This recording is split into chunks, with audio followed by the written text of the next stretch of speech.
tenemos un espacio donde se escuchan las voces. InfoZ Radio, de lunes a viernes a las 20 horas, con la conducción de Nacho Salazar. Entrevistas, noticias, música y tu compañía. Arriba todos es un día de sol, fucking mezzogiorno de calor, las flores blancas del amor, las flores negras del dolor. Hoy Frida pinta el cielo desde allá, todo esto es un sueño, ¿qué más da? El paraíso es un lugar,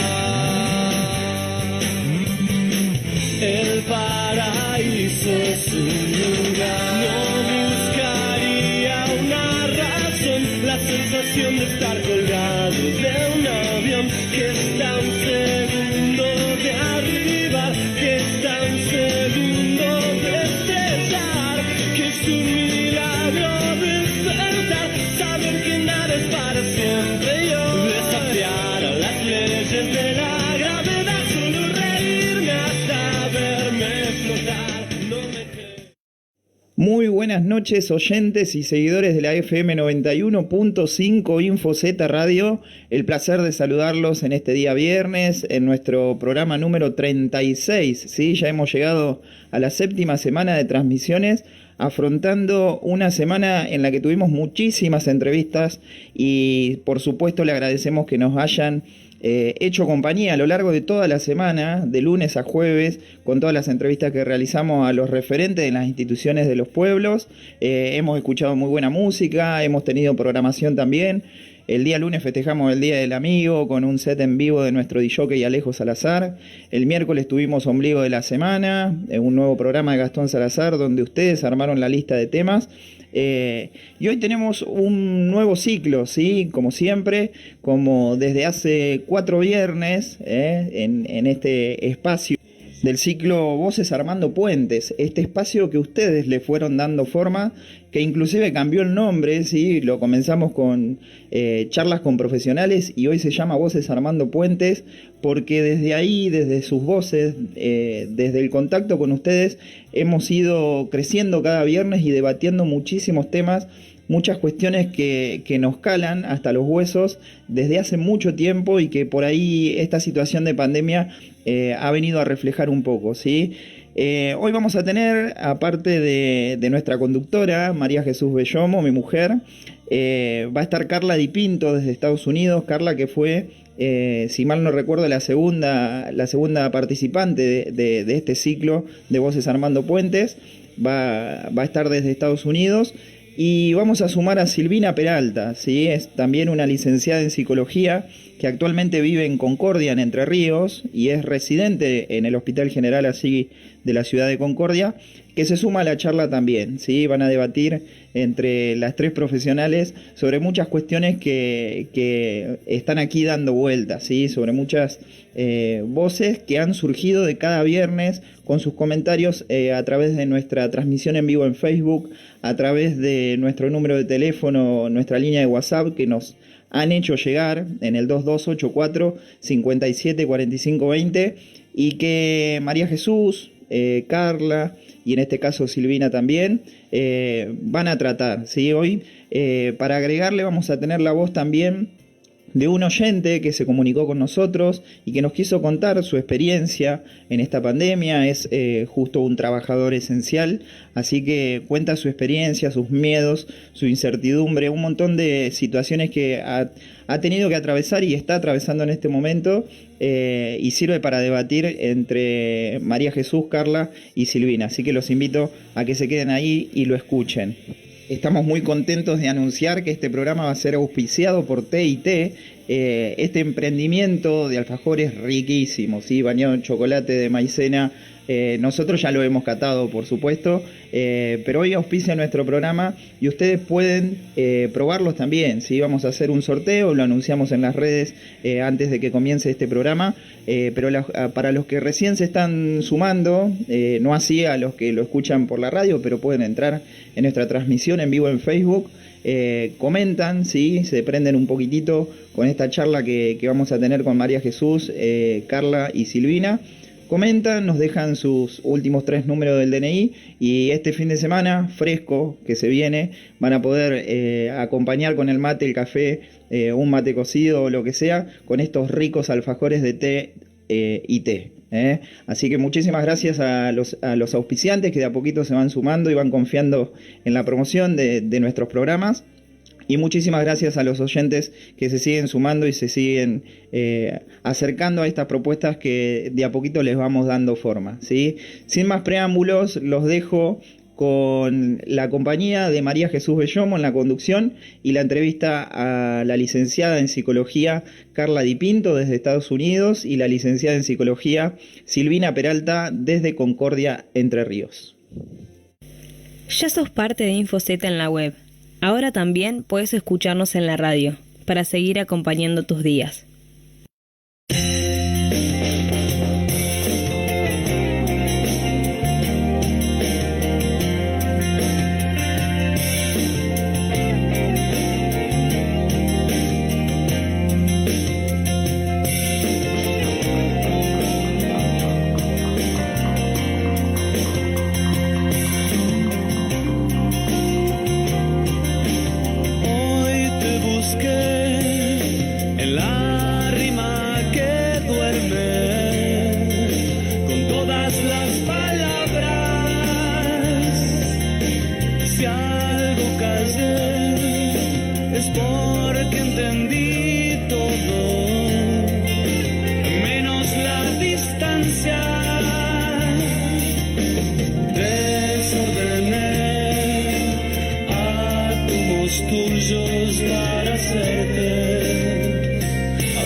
Estás escuchando InfoZ 91.5. Bueno, bienvenidos a una nueva emisión de este hermoso programa que estamos construyendo juntos, que hemos denominado como Voces Armando Puentes. En este programa nos acompaña Carla Di Pinto, que ya la conocen. Ella nos acompañó en la segunda emisión, hace dos viernes atrás, y decidimos ampliar esta red en lugar de hacer un diálogo de A2, hacer un diálogo de A3, y bueno, ojalá se vaya sumando más gente. Y en esta oportunidad nos acompaña la licenciada en Psicología Silvina Peralta. Carla, para aquellos que por ahí no tuvieron la oportunidad de ver el programa, también es licenciada en Psicología, residente en Estados Unidos, y Silvina, residente en Concordia, Entre Ríos.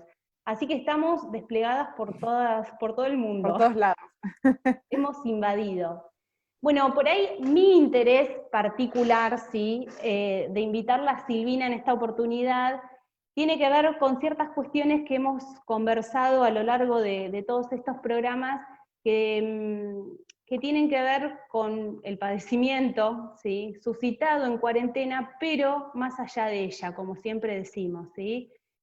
No solamente de aquellos que por ahí sufren alguna enfermedad mental que requiere de un tratamiento por ahí un poco más continuado y sostenido, sino de aquellos que por ahí se han encontrado hoy en día con padecimientos que antes no estaban, ¿sí?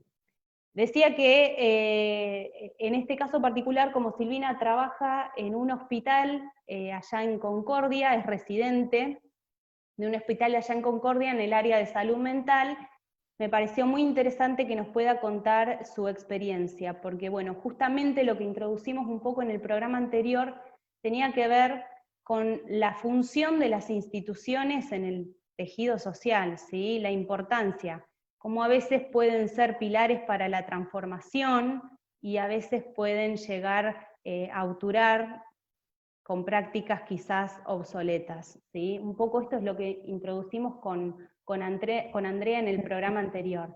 Así que Sil, nos gustaría que nos cuentes un poco de qué se trata tu trabajo, en principio, qué es lo que haces allá.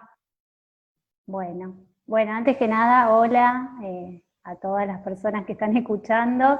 Gracias por la invitación, me parece una hermosa propuesta esto de poder pensar junto a otras personas y no obturar con ideas cerradas, sino, bueno, esto que estamos haciendo, que vamos a hacer ahora, que es debatir y ponernos a pensar acerca de cuestiones que a veces no nos detenemos, o si nos detenemos, bueno, poder compartirlas con otras personas, en este caso, bueno, con colegas, pero que después también se van a sumar al debate, tal vez, Totalmente. más personas. Así que bueno, eso me parece muy, muy interesante y aplaudo esta invitación y esta propuesta. Bueno, yo estoy haciendo una residencia interdisciplinaria en salud mental. El trabajo interdisciplinario, bueno, consta de que somos diferentes agentes de salud en esta residencia. No solamente hay psicólogas, sino también hay trabajadoras sociales, bueno, en otras resis de la provincia hay comunicadores sociales, terapistas ocupacionales, y eso por ahí es lo interesante de esta residencia interdisciplinaria acá en la provincia de Entre Ríos, por lo menos. Que en Buenos Aires también hay algunas, pero no todas son interdisciplinarias. Es cierto eso. Claro. Así que ¿Cómo bueno, es el trabajo, Sil? ¿Cómo te resulta trabajar con diferentes agentes que de alguna manera están formados quizás bajo diferentes marcos teóricos, por ejemplo? ¿Cómo resulta el trabajo así en equipo? Y para mí está buenísimo, el trabajo en equipo es como que abre un montón de posibilidades y potencia un montón. A veces cada una hablo más voy a decir cada una porque somos la mayoría mujeres, hay un solo varón, entonces lo incluyo en la misma bolsa. Cada una sería. Pero bueno, la mayoría somos mujeres, entonces decidí hablar en femenino. Cada una de nosotras como que tiene un saber hacer desde su experiencia de la vida o de ese trayecto que hemos ido transitando cada una, y también, bueno, en relación al saber de lo que hemos estudiado, ¿no? Y todo eso como que cuando lo pones a trabajar en equipo, conjuntamente, es como que, bueno, se va potenciando. Yo digo algo, pero la otra potencia esa idea, y así se va armando un trabajo en equipo muy, muy interesante.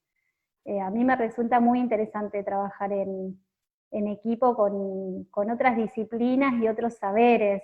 Por ejemplo, pongo un ejemplo básico, que a veces cuando entrevistamos de a dos, que bueno, en el hospital y la Resi nos permite eso, a mí y a veces cuando hago la entrevista con una de las trabajadoras sociales, a mí se me pasan preguntas que no tengo ni idea en relación al trabajo social, y que a ella, no sé, como preguntar si tiene pensión, en dónde vive, cómo es la vivienda, Súper cuestiones que a mí enriquecedor, sí. desde la psicología se me pasa, porque por ahí Lógico, apunto no es otra nuestro.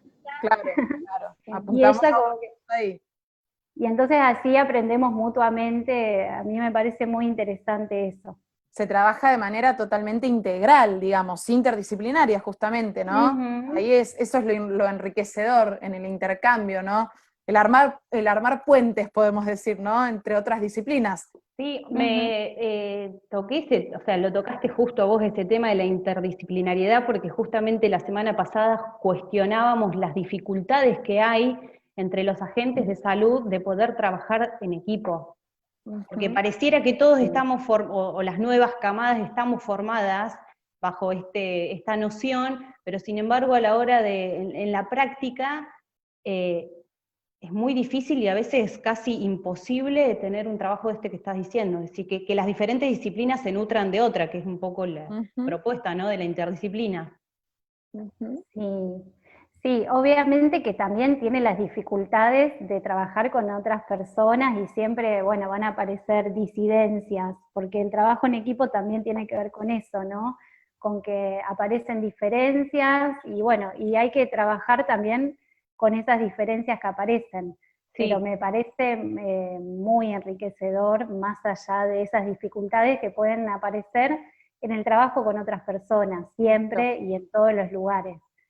Y está bueno esto que traes, Carla, de lo integral, porque justamente el trabajo interdisciplinario apunta a eso, ¿no? Que la salud la podamos concebir desde una manera integral, y un poco cuestionando el modelo hegemónico médico que ha estado tan instalado en nuestra sociedad, como que solamente lo médico era quien tenía el saber, digamos, y ahora empiezan a aparecer otras disciplinas y otros profesionales a romper un poco con esta idea de lo médico y la medicina, y lo biológico. Lo biológico, justamente, lo orgánico. Concebido, sí, solamente desde el punto de vista del criterio biológico, totalmente. ¿Y es posible el diálogo entonces? Sí, es posible. Porque yo no trabajo, mi trabajo no pasa por un trabajo interdisciplinario o en equipo, no trabajo en un rubro de ese, pero a veces es necesario el contacto con otros colegas, más allá de que yo hago clínica, a veces es necesario esta interlocución, ¿no? Con un psiquiatra, porque a veces un paciente requiere de otro tipo de intervención, y justo planteaba la semana pasada lo difícil que es, porque es como pareciera cada uno con su librito y cada uno desde su disciplina, y cuidado con que esas fronteras no las desborde uno o el otro. Por eso esto que vos marcás de las disidencias, está buenísimo que se pongan en juego también, ¿no? Porque justamente vos hablabas o apuntabas de no traer saberes absolutos, ¿sí? De no plantear como absoluto ni desde el campo de la psicología ni desde el campo de la medicina lo que aportan los trabajadores sociales. Estaba pensando también, chicas, respecto de la entrevista que hiciste vos, María, la semana pasada, a Andrea Bonifacio, psicopedagoga, y estuve escuchando respecto de esa entrevista, cómo esto que vos decís, ¿no? De tener digamos, el afán de querer intercambiar con otros en distintas instituciones, en donde aparecen obviamente profesionales de distintas disciplinas, muchas veces pensando en la institución educativa, ¿no? En el ámbito escolar, nosotras como psicólogas tenemos que intervenir frente a algún paciente, por ejemplo, ¿no? Que tenemos en el consultorio, haciendo algún tipo de aporte o algún tipo de intercambio con lo que es el gabinete escolar de la escuela a la cual asiste este paciente, por ejemplo, hablando de un niño, de un adolescente, ¿no? Que está escolarizado, mismo de un infante, ¿no? En el jardín, y muchas veces es bastante difícil, ¿no? Llegar a lograr, digamos, intervenir y ponerse de acuerdo. Justamente como vos decías, ¿no? Cada cual a veces con su librito, la entrada muchas veces me pasó porque trabajé casi 3 años en escuela, no como psicóloga, sino como acompañante terapéutica, pero mismo como acompañante terapéutica de un niño, ¿no? En primaria, necesitaba justamente dialogar con el equipo de la escuela, con la docente, y muchas veces aparecían dificultades, no diferencias solamente entre lo que se dialogaba, sino la dificultad para generar el diálogo. Sí, ¿Se entiende? Para llegar a generar el diálogo, ¿no? Para poder escucharnos.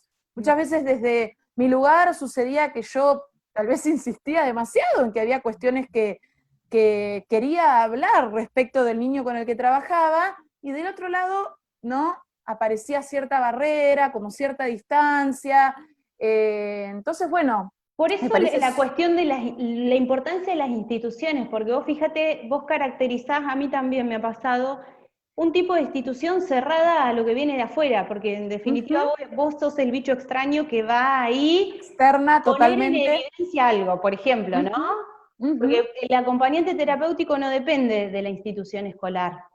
Vos sos no, totalmente, es un agente externo, claro. Tal cual. Como a veces se abroquelan de determinada manera que impiden, ya sea el acceso de un agente externo, como también lo pensaba en tu caso, Sil, que me gustaría que nos comentes ahora un poquito, el acceso de los internos a la comunidad. O sea, esta doble dialéctica, si se quiere, ya sea el que ingresa de afuera como el que está adentro y requiere de ese lazo para retomar su vida social, por fuera de la institución.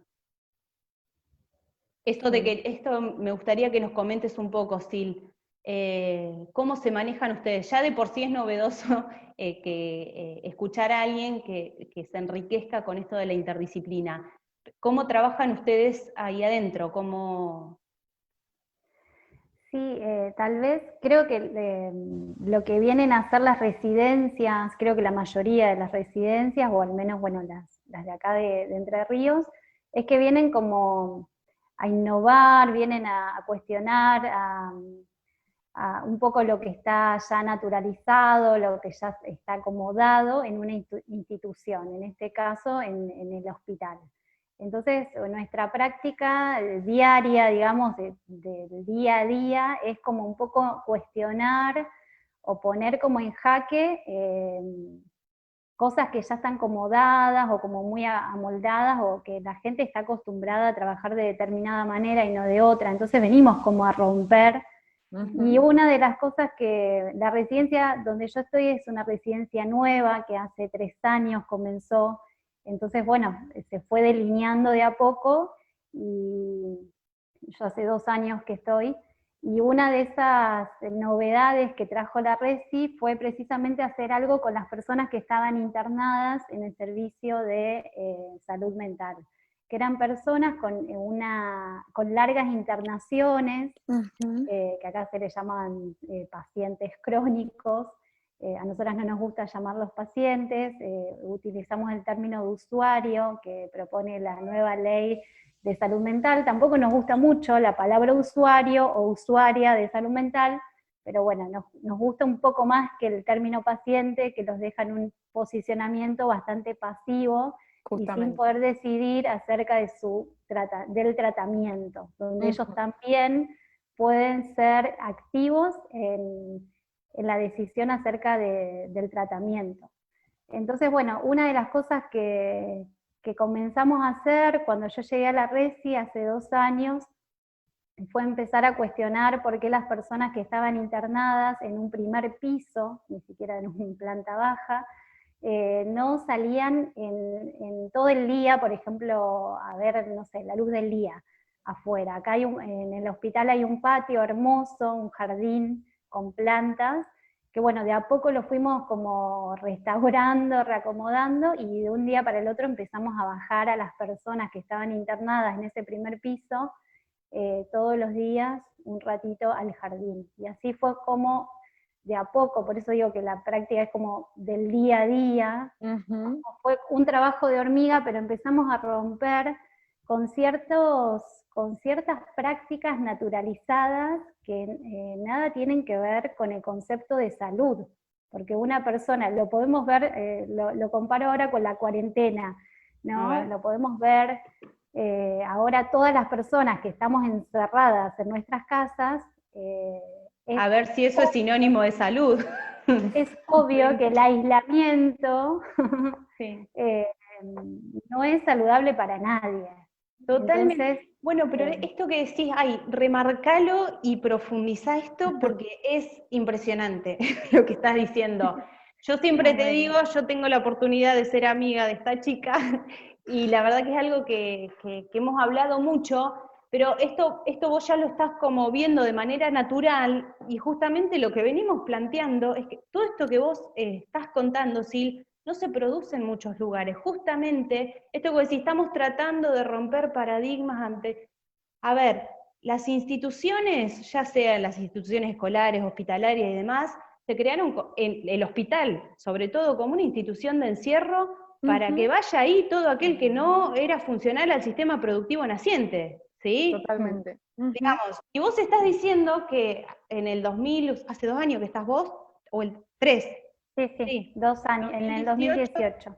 2018, o sea, van pibas recién recibidas haciendo una residencia y resulta que a ellas se les ocurre la idea de empezar a sacar a la gente de la cama. O sea, por eso digo, ¿hace cuántos años que venimos con el cambio de paradigma en términos discursivos?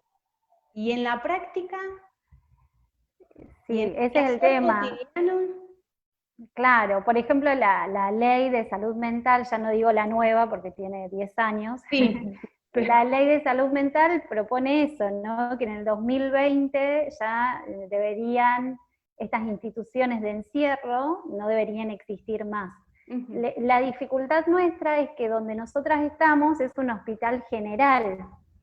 Entonces sí. ahí caemos como en la trampa de que como no es un hospital monovalente, o sea, no es un hospital neuropsiquiátrico o psiquiátrico, caemos en la trampa de que no está tan intervenido como estas instituciones que sí que están puestas en jaque porque sí tienen que externar a las personas, sí tienen que poder empezar a cerrar camas dentro de la institución hospitalaria. Entonces lo que pasa en estos lugares donde son hospitales generales con un servicio de salud mental, pero hay personas viviendo ahí hace 10 años, se dificulta un poco más porque está como un poco tramposo Sí, este se tema entiende de, perfecto. no sé si se entiende. Sí, Hace 10 perfecto. años Sí, que sí, están sí. internadas por algún Sí, padecimiento mental en o realidad hay una confusión ahí entre algún padecimiento mental con, la mayoría de los casos también se entremezcla con cuestiones socioeconómicas, digamos. exacto, Ajá, claro. ajá. Bueno, y ahí está lo Entonces, que ustedes hablaban de integral, de Ujú. una perspectiva integral. ¿Por qué? Porque la ley de salud mental está buenísima, invito a leerla porque la verdad que está buenísima, pero fíjate que cómo hace hincapié en esto, ¿sí? Si el hospital tiene como propósito la rehabilitación y la reinserción del sujeto que padece, se necesita una infraestructura por fuera de estas instituciones. Esto que vos decís, si hay una persona que está internada porque tiene por vulnerabilidades que tienen que ver más con lo socioeconómico, acá tiene que haber una infraestructura por fuera del hospital que pueda atender a eso. Ujú. sí, no solo políticas públicas, ¿no? Porque, a ver, si cerramos el hospital, en este caso los manicomios, o cerramos camas dentro de los hospitales generales, bueno, tenemos que abrir también, ¿no? Es Exacto, a eso abrir voy. para poder cerrar. Entonces, Totalmente. Primero entonces, que, primero que abrimos, primero es sí, abrir para poder cerrar, no poder cerrar y dejarlos en la calle, ¿no? Entonces, eh, un segundo, digo, no solo, sí, ahí estamos.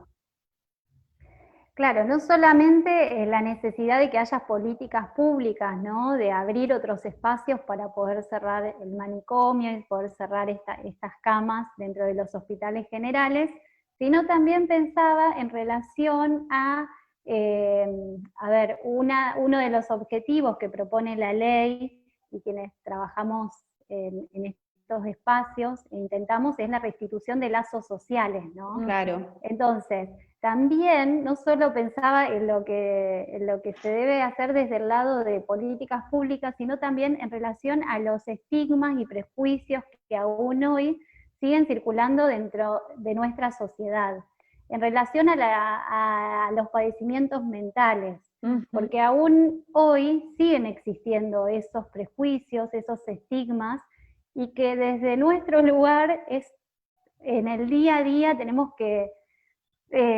visibilizarlos para poder hacer algo con eso. Para, Justamente, un ejemplo concreto, una persona que sale y necesita trabajo y no la tomo por un diagnóstico, o por esa, o sea, clave. Sí, o que va a buscar un alquiler y no le quieren Y no le alquilar. quieren, exacto.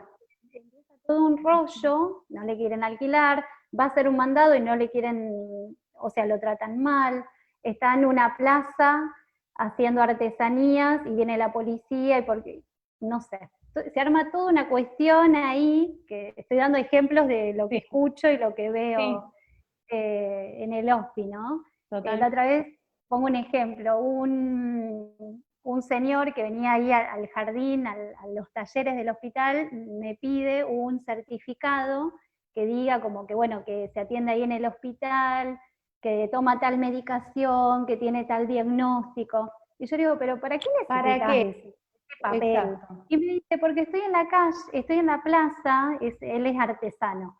Estoy en la plaza haciendo mis artesanías, y siempre viene la policía a molestarme, me decía él. Claro. Como bueno, no quieren que esté, o sea, les molesta, tal cual.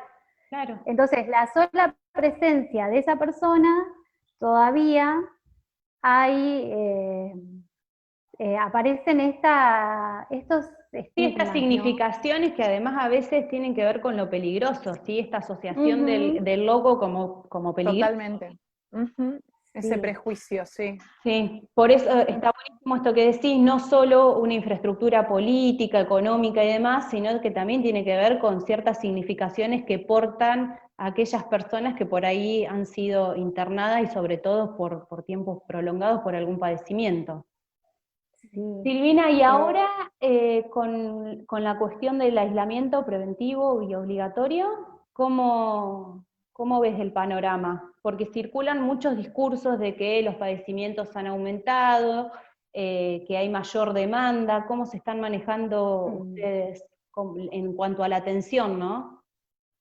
Sí, por ahí antes de decir eso, de ir a esa pregunta, quería como terminar la otra idea con algo. No, pero Sí, que me parece que está bueno, porque en esto de tratar de construir, de desarmar esos prejuicios, nosotras desde la RESI lo que empezamos a hacer hace un tiempo es salir del OSPI, ir a una plaza, salir, digamos, a la comunidad y visibilizar todo eso que nosotras pensamos que pasa, esto de decir, ay, porque sos, por ejemplo, no sé, pongo un ejemplo, el año pasado, para el Día de la Salud Mental, que es el 10 de octubre, fuimos, en vez de hacer un evento en el hospital o en el servicio, salimos y fuimos a la plaza del centro. ¿Con los internos también? Sí, de 8 de la mañana a 8 de la noche hicimos una intervención en la plaza con carteles, con, bueno, distintas actividades, con música, vinieron de otros, armamos redes también, porque vinieron de otras instituciones, de otros lugares, y se armó como una fiesta en la plaza. Qué bueno, es increíble escuchar eso. Sí, por eso, sí. Donde interpelábamos a toda persona que pasaba por la plaza y entonces decíamos, ¿qué es para vos la salud mental? Y bueno, había como distintas actividades que podías participar, o al menos los carteles, ya que alguien pase y que la plaza esté intervenida con distintos carteles. Totalmente impactante, obvio. Bueno, había muchos colores, muchos carteles, música, y bueno, y las personas internadas del hospital también fueron, y bueno, y terminamos todas las personas que fuimos bailando en la plaza, bueno, fue un evento re lindo. Y así como ese, tratamos de todas las veces de salir a la comunidad, cada vez que vamos a una radio, cada vez que vamos a la plaza, de interpelar esto que pasa a nivel social, en la sociedad, en la comunidad, en el día a día, en relación a estos prejuicios y este paradigma, digamos, que queremos también han romper. hecho dentro del hospital, ¿o no? Sí, adentro del hospital también, el festejo del Día de la Niñez, o el festejo de fin de año, en el jardín. Y el lema es, por ahí el lema que utilizamos el año pasado fue: la salud mental no es cosa de locos, porque a veces se piensa, uno de los prejuicios es que las enfermedades mentales tienen que ver con la locura, sino que la salud mental es cosa de todos, de todas las personas, digamos. Sí, qué bien pensado. Sí. Una pequeña pregunta para que después retomemos lo que decía María. ¿Cómo ves a los internos respecto de estas intervenciones que ustedes hacen? Digo, intervenciones que están tan copadas, que no se escuchan habitualmente. Ya me quedé pensando en esto de los internos que estaban en las camas del primer piso, cuando ustedes proponen esto de bajar al jardín. ¿Cómo fue para ellos? Digo, si querés comentar algún caso en particular, digo, si todos se engancharon, mismo con esto que comentás de salir, digo, de la institución a la plaza, hacer un evento, como decías, por el Día de la Salud Mental.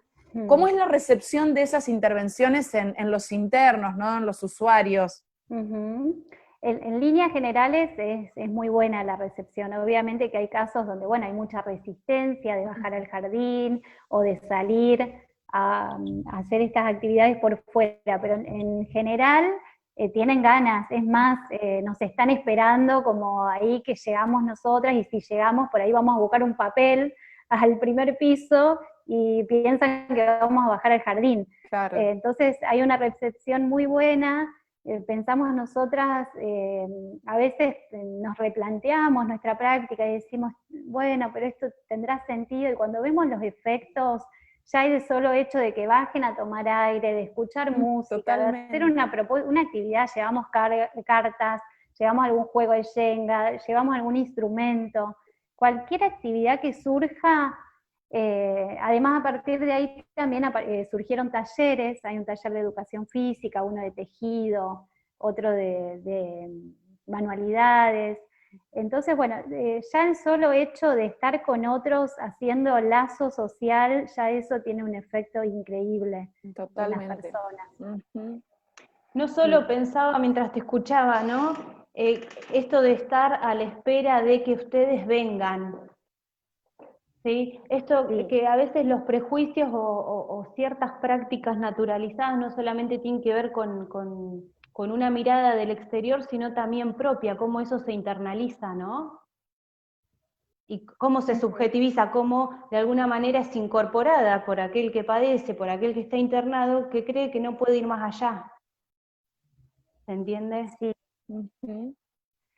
Sí, tal cual. Y también que muchas veces, también como nosotras tomamos la posta de hacer este trabajo, queda como, bueno, es el trabajo de las residentes, pero a veces nos cuesta mucho interpelar a la gente de la institución, no sé, a enfermería, o a otros sectores que también lo pueden hacer. A ver, bajar el jardín lo puede hacer cualquier persona. Están siempre a la espera de ustedes, de las residentes, digamos, para...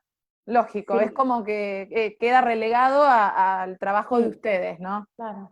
Y comparándolo con el acompañante terapéutico, que muchas veces también la figura del acompañante queda muy pegada a la persona que se acompaña, acá pasa parecido, y yo digo es como un doble desafío, porque no solo tenés que trabajar con las personas que bajamos, por ejemplo, al jardín, sino también con las personas de enfermería, bueno, de otros sectores, como ver de qué manera poder interpelar, que ellos también lo pueden hacer a ese trabajo, digamos. Y que eso tiene que ver con la salud, digamos, armar estos espacios saludables, volviendo al concepto de salud integral, no solo estar pensando que en un hospital se trabaja con la enfermedad, sino que promocionar la salud y armar estos espacios saludables también tiene que ver con lo que es salud y salud mental. Claro, claro que sí. Y yo estaba pensando, ¿no? Algo que nosotras conversamos por ahí previamente y que me parece que está bueno poner sobre la mesa, como quien dice, ¿no? A debatir, respecto del concepto de salud mental, ¿no? Que bueno, que hace Añares, que maneja la Organización Mundial de la Salud, ¿no? Muy discutida la definición, ¿no? Respecto de distintas disciplinas, distintos autores, ¿no?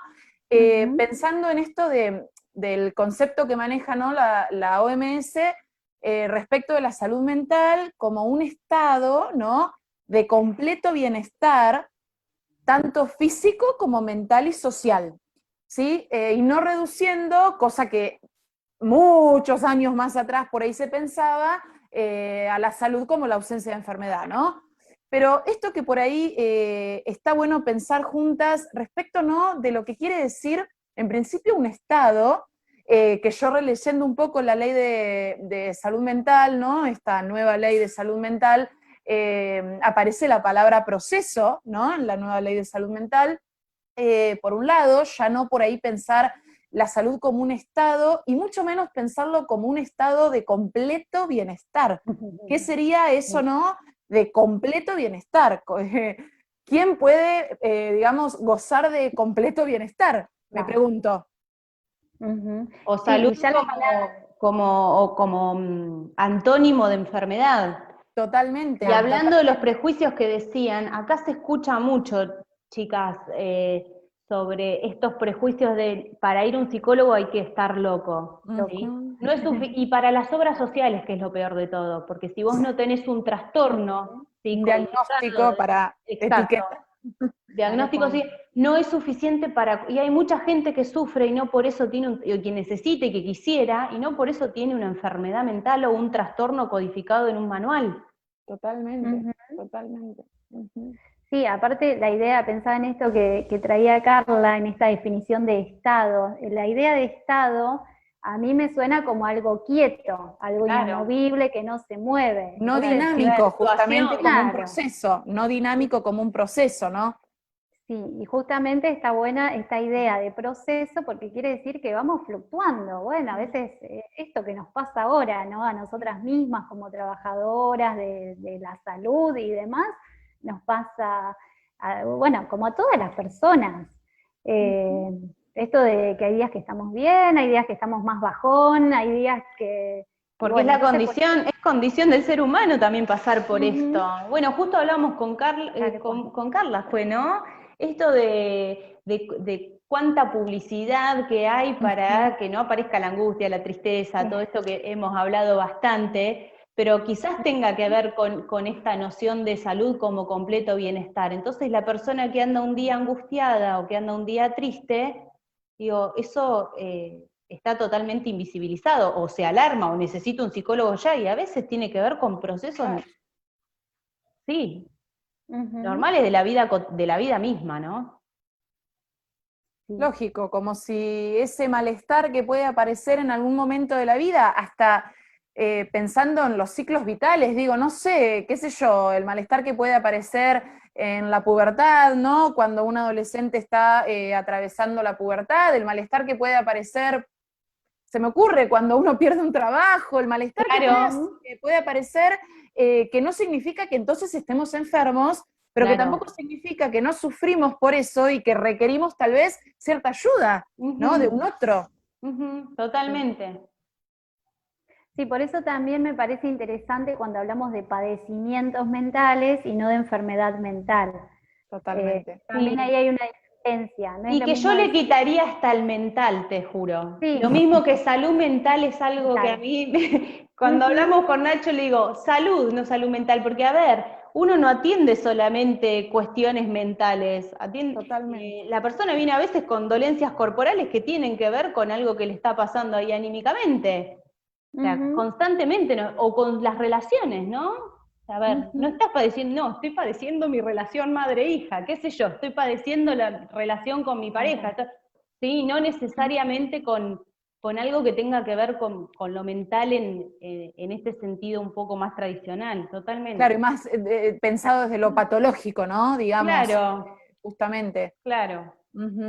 Porque además lo patológico, esto retomo lo que trajiste al principio sobre una noción de salud integral, lo patológico y por ahí ciertas ramas de la psicología apuntan a un desorden, o sea, aquel desorden mental o trastorno mental va homologado o en paralelo con alguna anomalía de tipo cerebral, ¿se entiende? Totalmente, sí, totalmente. Con algo más arraigado a lo biológico, o que bueno, o falta o sobra algún neurotransmisor, digo, siempre este paralelismo cuerpo-mente, cerebro-mente, ¿sí? Cuando por ahí nosotras manejamos otra perspectiva, que amplifica, a mi criterio, obviamente.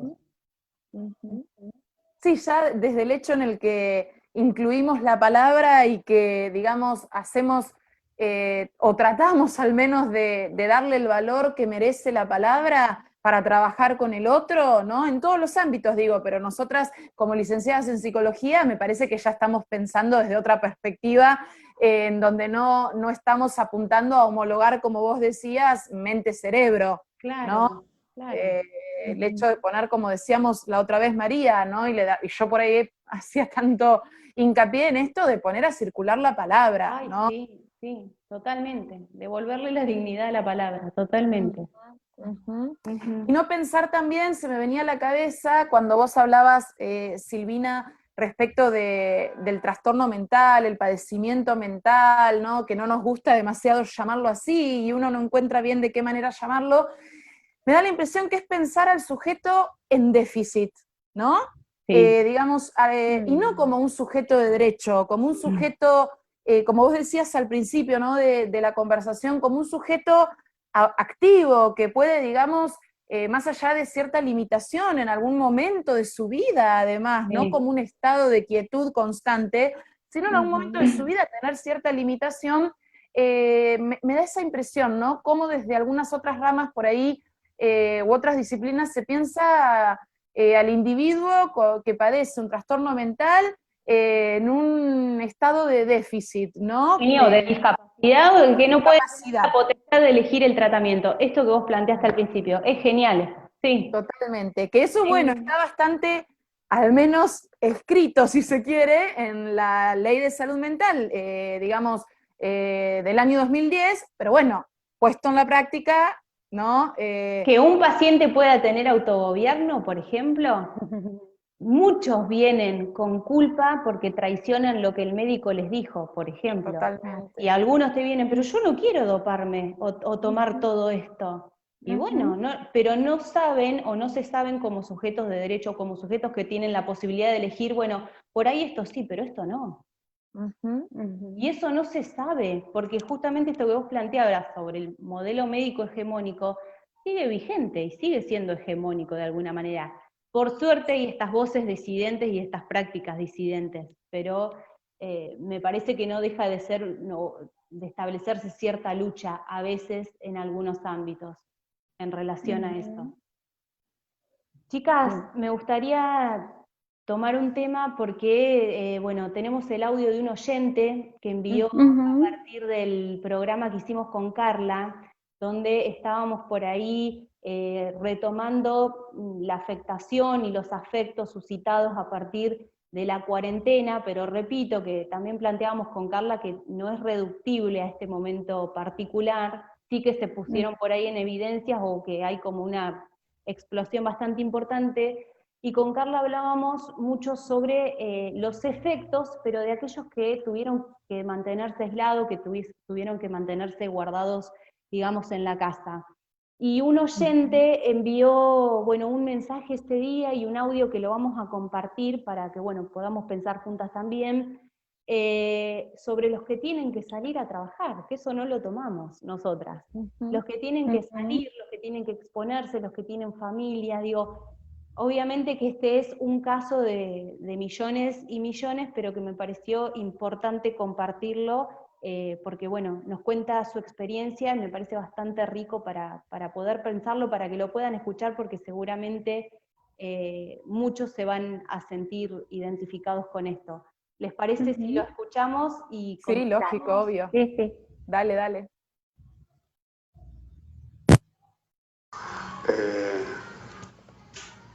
Quería comentar más o menos lo que es mi experiencia con respecto a la cuarentena. Yo, desde el comienzo de la cuarentena, estoy en contacto con la gente, porque trabajo en una empresa de seguridad privada, en los cuales los lugares que me están mandando son lugares de mucha concurrencia de gente. Es un supermercado, lo cual todo el día vivo en contacto con gente, más allá de tomar mis medidas precautorias. Yo no sé si la otra persona por ahí toma todos los recaudos también. Mi contacto con la gente es que tomarle la temperatura, que ingresen con barbijo, lo cual mucha gente todavía no tiene la conciencia de andar con el barbijo. Y mi mayor miedo es contraer el virus, llevarlo a mi domicilio, en el cual vivo con mi señora y mis 2 hijos. Y el miedo más grande que yo tengo es contagiarlos a ellos. Después, todo ese trato hacia la gente conlleva a que yo termine muy saturado mentalmente y físicamente por toda la problemática que conlleva de pedirle el DNI y decirle que no podés ingresar porque por ahí no te corresponde la terminación de documento al día, y eso se genera por ahí un choque medio, no sé si choque, por algo muy de maltrato de la persona hacia mí, porque no toda la gente por ahí entiende que por ahí no puede ingresar, y también que te mientan en la cara y te digan que andan solo y después te encontrás con la otra persona junta, y eso lleva ya a una discusión de que no, pues son reglas que por ahí me imponen en el mismo lugar donde estoy trabajando, y yo trato de cumplirla, más que nada. Por ahí mi pregunta sería cómo poder sobrellevar ese miedo a contagiarme, y cómo canalizar todo lo que viene a ser la gente te dice, que no te influya en el estado de ánimo. Trato de ser lo más fuerte posible, pero obviamente que por ahí hay situaciones que me sobrepasan, y trato de llegar en el trayecto de que voy del trabajo hacia mi casa, de pensar, de relajarme, cosa de llegar, y obviamente que no le influya a mi familia también en el estado de ánimo mío. Eso más que nada sería. Bueno, ahí pasó. El audio de Pablo me pareció sumamente interesante, chicas. Parece que trae varias cuestiones para plantearnos, como por ejemplo el miedo, que nosotros por ahí no lo tocamos mucho. Esto de, no sé si llamarlo violencia, ¿no? Pero la violencia en el trato de la gente. No es la primera vez que lo escucho, lo he escuchado por ahí en personas que trabajan en supermercados, ¿sí? Y que se encuentran con este no acatamiento de algunas personas, y las personas se las agarran con los empleados que no hacen más que recibir órdenes, ¿no? Me parece que hay un montón de cosas que plantean. No sé qué opinan, si quieren hacer algún comentario de esto que escucharon. En principio, bueno, súper interesante de la manera que lo plantea. Ya nosotras, María, cuando hicimos el programa hace 2 semanas, nos llamó mucho, nos impactó mucho el comentario de él, porque él realmente nos estaba preguntando, buscando cierta respuesta respecto de realmente qué hacer con ese miedo que él siente, ¿no? Y nosotras, bueno, lo pensamos un poco juntas cuando leímos su comentario, y nos dimos cuenta de lo que vos decías al principio de reproducir el audio, que nosotras nos centramos mucho, ¿no?, en nuestro diálogo respecto de la gente que se queda en casa, ¿sí? La gente que está aislada, sea porque es grupo de riesgo, sea porque no es trabajador esencial, sea porque trabaja desde su casa, porque tiene la oportunidad de hacerlo. Justamente no sería el caso de esta persona que recién acabamos de escuchar. Entonces, algo que también me parece... Sí. Fíjate vos, como él dice, que además de las medidas, porque nosotras por ahí hemos hablado mucho sobre el saber y lo que se transmite, ¿no? Bueno, entonces te tenés que cuidar, salí con barbijo, ponete esto, Digo, la gente no es idiota, la gente lo sabe lo que tiene que hacer para cuidarse. De hecho, a él le bajan directivas de, bueno, cuáles son las medidas que tiene que tener. Aún así, el saber hacer no alcanza a abordar esto que emerge y que aparece, que es el miedo. El miedo al contagio, el miedo a contagiarse él, a llevarle a sus hijos, digo, terrible.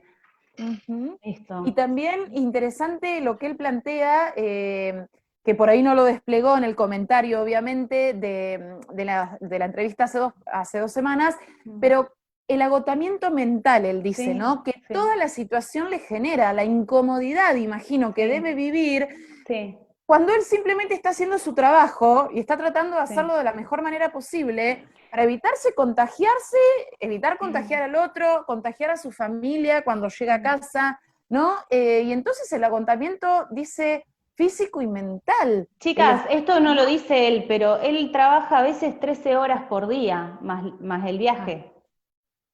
Ok, O sea, ok, es una locura. Imagínense, ¿no? Y el intento que él, ¿no? Me parece re interesante como él plantea, trato de sacar fuerzas, ¿no? De donde sea, dice algo así, para llegar bien a casa, digo, para no trasladar por ahí el mal humor que tiene, el temor que pasó durante todo el día con el contacto tan cercano con la gente. Él comenta que tiene que tomar la fiebre, que tiene que la temperatura, ¿no? Que tiene que recibir los DNI, digo, él está cerca de la gente, diariamente, muchísimas horas. Sí. Entonces, el tratar de llegar a su casa, como él dice, me imagino con la mejor onda posible, y aún así el estrés, el agotamiento, el cansancio y el maltrato que él comenta que está recibiendo, ¿no? Cuando él está haciendo su trabajo. Entonces, lo difícil que entiendo que debe ser, y el miedo que lo sobrepasa por el estrés mismo que está viviendo en su trabajo y pensar constantemente en el virus por estar en contacto todo el tiempo con la gente, ¿no? Sobre todo si hay gente que no se cuida, como él dice, que él... Sí, esto es sabido, ¿no? obvio, esto es sabido. Acá en Olavarría, como creo que en todas partes, Todos sí, lados. no todos lados, sí. Pero qué terrible, sí. No, decime. No, a mí lo que iba a comentar es que me hace acordar cuando vos hoy me preguntabas cómo se vivió. Por eso te preguntaba, claro, porque vos sos de... una trabajadora, bueno, vos asistías al HOSPI, como si querés aprovechar para comentar eso, sí.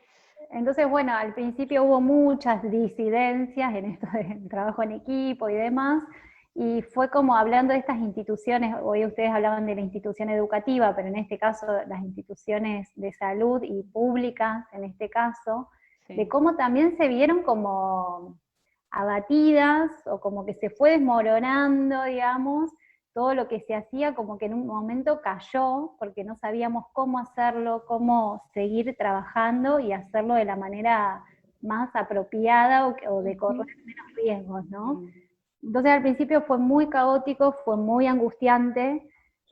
A mí me pasó que yo sentía que teníamos que estar ahí, que somos trabajadores de la salud y en este caso tenemos que estar, porque si no era como esto que hablábamos hoy, ¿no? De la división entre lo mental y lo orgánico o el mente-cuerpo. No somos una u otra. A ver, hay un virus, pero también sufrimos, padecemos.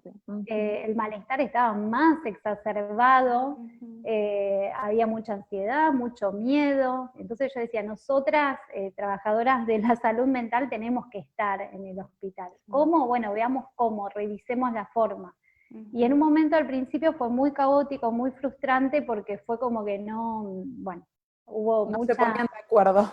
Diferencia, no nos poníamos de acuerdo, dejamos de hacer muchas actividades que hacíamos. De hecho, surgió esto que comenta Pablo en el audio, mucho miedo por parte de compañeras y compañeros que no querían ir al hospital. Claro, que es válido también. Que es válido también. Y bueno, quienes continuamos yendo y decidimos hacer algo, yo justo empecé a trabajar en un grupo que empezaba a trabajar con trabajadores y trabajadoras de la salud que tenían que ir, sí o sí, trabajadores de la guardia, servicio de pediatría, de terapia intensiva. Entonces, bueno, me sumé a ese trabajo por fuera de la RESI, a coordinar, algunos grupos. En principio fue de manera presencial y después lo empezamos a hacer de manera virtual. Y bueno, y aparecía todo esto que comenta Pablo, precisamente. Al principio fue fluctuando, porque aún hoy seguimos trabajando con estos grupos, y fue como cambiando, fueron como periodos que había mucho bajón, aparecía esto que comenta Pablo, miedo de volver a sus casas, de contagiar a sus familias, mucho estrés en el momento de estar ahí, las horas de trabajo, porque como ustedes dicen, no es solamente el agotamiento físico, sino el agotamiento mental, de estar pensando que te podés estar contagiando, de si te pusiste bien los elementos de protección, si no, si el otro los tiene o no los tiene, es todo como un plus, digamos, a ese agotamiento. Tremendo. Y aparecía todo esto justo, miedo al contagio, miedo de volver a sus casas y contagiar a su familia, ansiedad, angustia. Bueno, fueron unos de los... Y con cierto deber ético, ¿no? Porque vos estás diciendo, a ver, chicas, somos trabajadores de la salud mental, no nos podemos quedar, o sea, tenemos que ir al hospital. Qué difícil compatibilizar estas dos cuestiones, porque no dejas de ser humano y de estar atravesado por todo esto, no dejas de ser vulnerable, digamos. Y a la vez después, yo al principio estaba como enojada y angustiada con estas personas que no querían ir o que sentían que no, pero a la vez después, pasado el tiempo, entendí también un poco su reclamo, su miedo. Entendí como que el reclamo venía por estas instituciones que no cuidan a quienes trabajamos en estos efectores de salud, ¿no? Por ejemplo, en el hospital en el que yo estoy, esto que comenta Pablo, el trabajo que hace Pablo, de estar en la puerta, tomando la temperatura, poniendo el alcohol en las manos a toda persona que ingresa, que se hace en todos lados, en un supermercado, en un banco, en todos los lugares que están abiertos se hace eso. Bueno, en el hospital no pasaba, chicas. Y fue muy frustrante también llegar a una institución que vos decís, o sea, debería dar el ejemplo como institución de salud, y no pasaba eso, y había en la sala de espera toda la gente amontonada. Entonces, bueno, ahí entendí un poco el reclamo de mis compañeras, que tenían mucho miedo de ir al hospital y contagiarse del virus, porque precisamente sentían eso, que no estábamos siendo cuidadas. Totalmente, claro. No es solo cuidar a los pacientes, si se quiere, a las personas que llegan como caso sospechoso, como lo que sea, o el resto de las personas que se van a atender por cualquier cuestión, sino justamente a las personas que están poniendo el cuerpo, digamos, día a día, un montonazo de horas laburando para luchar, si se quiere, contra esta situación de pandemia. Como lo pensás, por un lado el enojo al principio, me imagino, lo entiendo, me pongo en tu lugar, pero por otro lado, es cierto, el reclamo es cierto, no estamos siendo cuidados, estamos acá laburando todo el día expuestos al virus y no estamos siendo por ahí cuidados. Y eso que comentás, Silvina, desde tu experiencia se ha escuchado mucho. Se ha escuchado mucho. Bueno, yo estoy muy conectada con las noticias de Argentina, eso lo hablamos nosotras, María, por ahí no tanto hace poco que estoy viviendo acá, entonces por ahí no estoy tan al tanto de lo que es Estados Unidos, sí por ahí de la ciudad en donde vivo, ¿no? Un poco más, pero sí he escuchado mucho este reclamo en Argentina, ¿no? De muchos agentes de salud, en instituciones, en donde no sentían que los protocolos se estaban cumpliendo, ¿no? Hoy en día no se cumplen, y de instituciones que son responsables, no sé, policía, hospitales, lo que sea, no siempre se cumple y de la manera que debiera cumplirse, ¿no? Totalmente. Y hoy en día, habiendo habido, valga la redundancia, rebrotes acá en Olavarría, esto se sigue vulnerando constantemente. Yo te quería preguntar, Sil, si vos sentiste miedo a pesar de todo este espíritu impulsor que tenés. ¿Vos sentiste miedo en algún momento? No. No, yo no sentí miedo, pero también yo vivo sola, no, en este momento vivo sola, no tengo familia conviviente, digamos. Claro. Y también creo que eso es una pauta para que yo no sienta miedo de volver a mi casa, de última, no sé, si contraigo el virus, bueno, no sé, supongo que... Una gripe y ya está, digamos. Me parece que lo más importante es estar bien anímicamente, que hace un tiempo también me pasó que extrañaba mucho a mi familia, y bueno, y pude, por suerte, en estos días viajar a verla.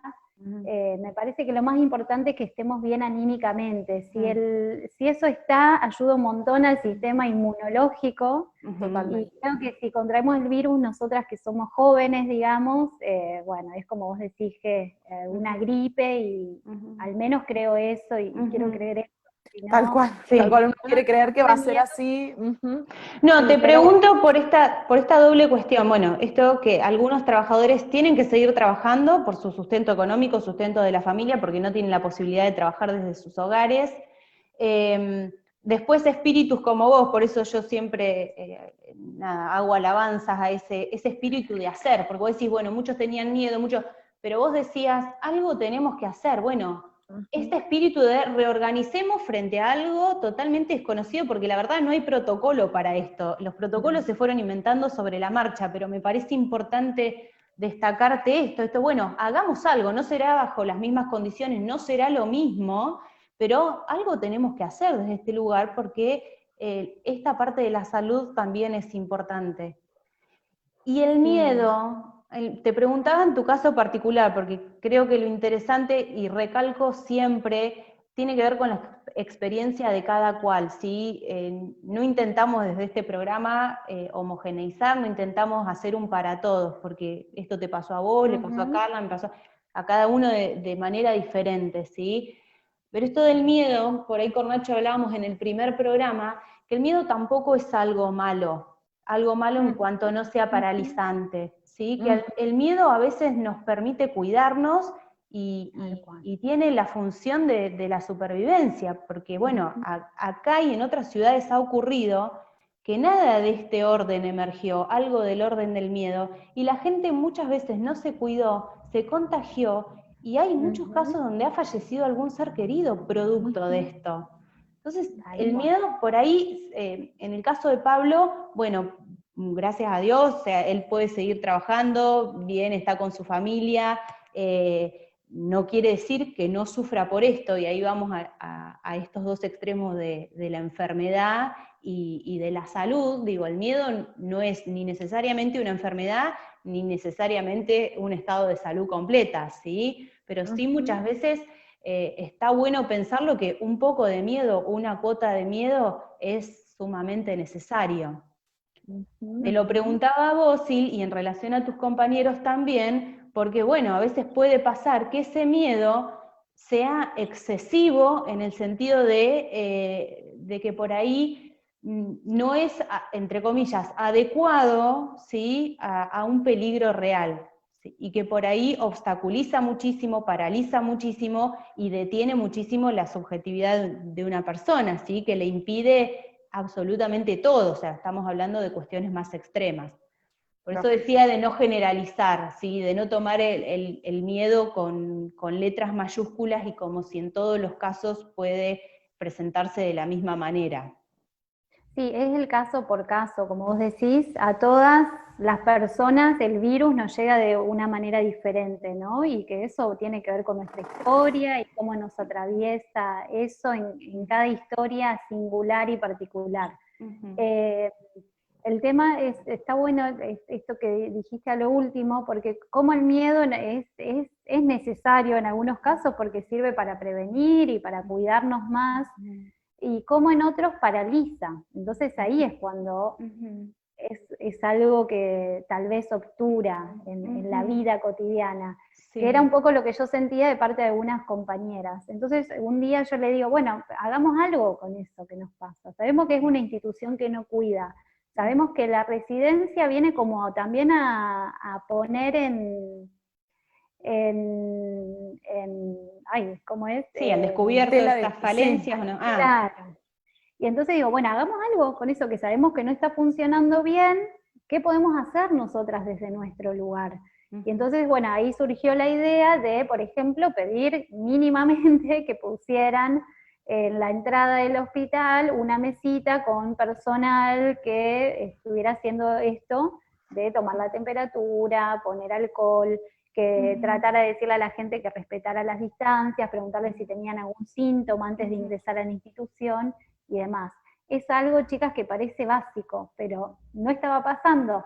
Claro. Entonces, bueno, a partir de que lo pudimos hablar, se pudo hacer eso, y empezar a respetar entre nosotras los protocolos, que creo que la herramienta más grande que tenemos en este momento, y también ante el miedo, creo que es esa. Saber que hay una manera que tenemos que es la de cuidarnos y respetar los protocolos lo más que podamos. Entonces, bueno, agarrémonos de eso. Tratar de cumplirlos y que el otro que está al lado lo pueda cumplir también. Creo que esa es la mayor herramienta. Herramienta y desafío. Sí, sí, totalmente, porque al no haber tratamiento para este virus, al no haber una medicina, no haber una vacuna, digamos, justamente el distanciamiento social, la cuarentena, que puede ser discutible en algunos casos, ¿no? Porque uno escucha de todo respecto de la cuarentena, si está bien, si está mal, pero digo, al menos el distanciamiento social, el uso de la máscara, del tapaboca, digo, las medidas que se proponen para justamente mantenernos alejados del otro, no reunirnos y hacer una fiesta en este momento, ¿no? Digo, esa es la manera que tenemos de prevenir el contagio. Yo hablo muy seguido con una bioquímica que trabaja, obviamente en este momento, en un hospital, y ella me dice todo el tiempo, ¿no? Cuando yo planteo cierta cuestión, ¿no? De, che, ¿qué onda? ¿Qué hago? Si me junto, si no me junto, si salgo, si vuelvo a Argentina, si no vuelvo a Argentina, ¿de qué manera vuelvo a Argentina? Y ella me dice, mirá, en este momento la manera que tenés de sobrellevar esto que está sucediendo es previniendo contagiarte. ¿Cómo prevenís contagiarte para además no contagiar a otro?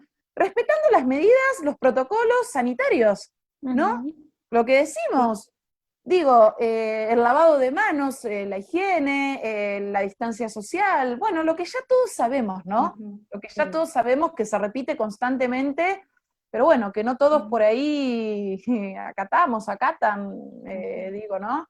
Se resisten, muchas personas por ahí se resisten como vos decías, María, al principio, ¿no? Se resisten a por ahí atravesar esto cuidándose y cuidando al otro, y entonces, bueno, ahí Lo que pasa es que las consecuencias, con vos creo que hablábamos, Carla, me parece, en la entrevista anterior, sobre que no hay consecuencias, o las consecuencias, digamos, las pagan todos. Esto lo hablamos con vos, lo hablamos con Andrea también, digo, aquellos que por ahí no cumplen y que exponen, no tienen consecuencias. Entonces, esto es un sinfín, al menos por acá o por estos pueblos.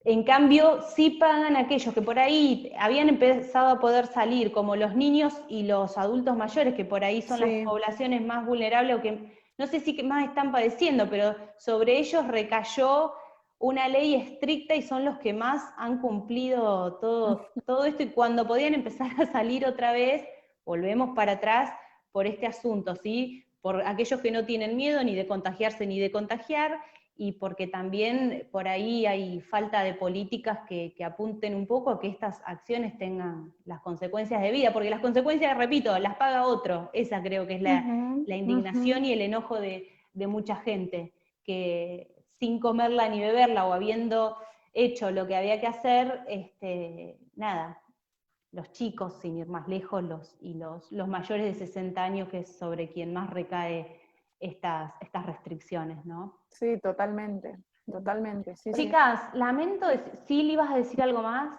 No, una cosita, lo último, que me parece súper interesante esto que estamos hablando, de como el ABC, digamos, es cumplir los protocolos, el distanciamiento, el uso de barbijos y el lavado de manos. Es algo como, el ABC en este momento es ese, tal cual. Digamos. Y después otra cuestión en relación al miedo, que el miedo está, y está buenísimo esto que hablaban antes, de la circulación de la palabra. Justo con mis compañeros que trabajamos coordinando estos grupos de trabajadores y trabajadoras de la salud, hacemos esto, bueno, que circule la palabra, hablar sobre el miedo. Totalmente. Que puedan tener un espacio donde hablar, que sepan que es esperable tener miedo en este tiempo, que es algo que nos pasa a casi todas las personas, y que el miedo, bueno, que nos sirva para esto que vos decías antes, que es, bueno, para cuidarnos y para tener más resguardo de prevención, y no, bueno, así que bueno, eso, que fomentar la circulación de la palabra, y de esto que pasa, de los afectos, ¿no? De que si estamos tristes, angustiados, con miedo, que bueno, que lo podamos poner o sacar afuera de alguna manera. Poder, digamos, habilitarse a sentirlo y a decirlo, porque es algo que nos puede estar pasando a todos o a todos, ¿no? Y entonces está bueno, y también lo pensaba como para terminar, ¿no?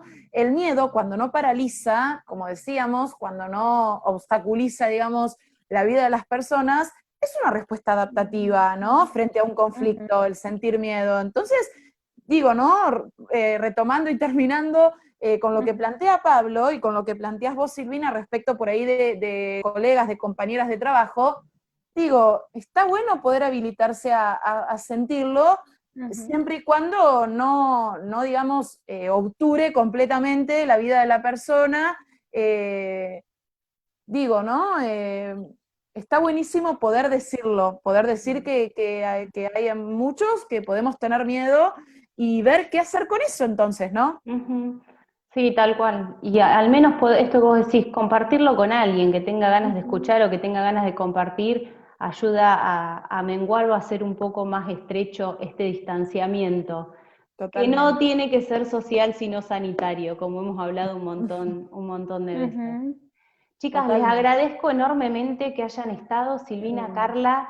Las invito nuevamente a participar, porque como siempre digo, el programa en unos 40 minutos, una hora, queda muy corto para poder trabajar todos estos temas. Que haya sido a modo de presentación de Silvina, y te invitamos nuevamente a que participes. Los esperamos el viernes que viene por Voces Haciendo Puentes, y de lunes a viernes de 20 a 21 horas con el programa de Nacho por www.infoseta Radio Web, o por Facebook también, o en el dial 91.5 FM. Los dejo, siempre elegimos un tema lindo, porque a mí al menos me cala hasta los huesos, y en esta oportunidad, para despedir a las chicas, elegí el tema de La Negra Sosa, La Masa, en una versión imperdible. Así que, muchas gracias, chicas, María. Muchas gracias a las dos.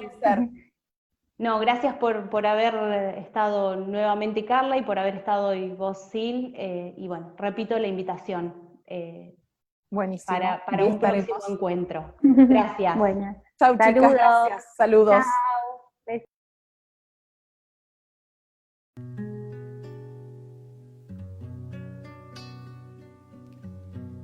Si no creyera en la locura de la garganta del sinsonte, si no creyera que en el monte se esconde el trino y la pavura, si no creyera en la balanza, en la razón del equilibrio, si no creyera en el delirio, si no creyera en la esperanza, si no creyera en lo que agencio, si no creyera en mi camino, si no creyera en mi sonido, si no creyera en mi silencio, ¡ay, qué cosa fuera la masa sin cantera! Un amasijo hecho de cuerdas y tendones, un revoltijo de carne con madera, un instrumento sin mejores pretensiones, de lucecitas montadas para escena. Qué cosa fuera, corazón, qué cosa fuera la masa sin cantera, un testaferro del traidor de los aplausos, un servidor de pasado en copa nueva, un eternizador de dioses del ocaso, júbilo hervido con trapo y lentejuela. Qué cosa fuera, corazón, qué cosa fuera a masa sin cantera.